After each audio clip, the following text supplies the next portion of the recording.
Hello, B! Ako nga pala si Junjun. Ang tawag nila sa akin, Mr. Ribbon Singapore. Blessed na naman tayo ngayong araw, B, kasi meron naman tayong magbabalik alindog. Rebanded at patong-patong ang kulay ni Madam. At dahil dyan, bigla itong nangarag at nanuyot. Magbabakasyon daw siya sa Pilipinas.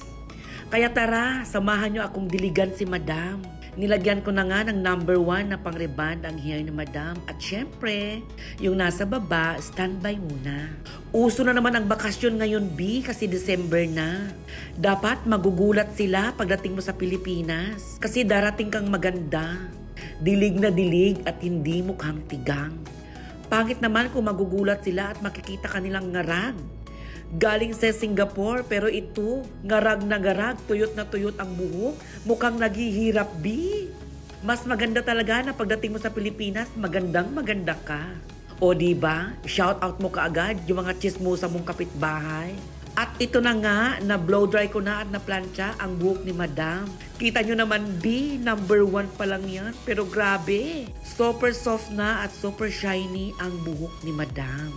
At dahil ang plano ni Madam ay manggugulat ngayong bakasyon niya, kailangan super kulay ang kanyang hair. Yung kulay na babagay sa kanya. Kinulayan ko na nga ang buhok ni Madam.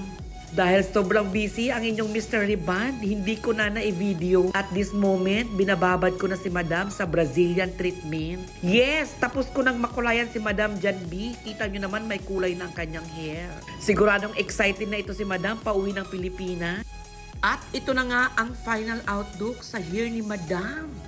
Kinulayan ko nga pala dyan si Madam ng ashy copper brown. O diba, sino ang hindi magugulat niyan? Kitang-kita nyo naman, B, napakaganda ng kulay, napakalambot, napaka-shiny at higit sa lahat. Kitang-kitang ebidensya, dilig na dilig ang buhok ni Madam. Wala kang makikitang tuyot, wala kang makikitang tigang, at wala kang makikitang chismis. As in, napakaganda ng outcome ng hair ni Madam. Kaya ano pang ginagawa mo, B? Gulatin mo ang pamilya mo sa Pilipinas? Magpabook na, dali!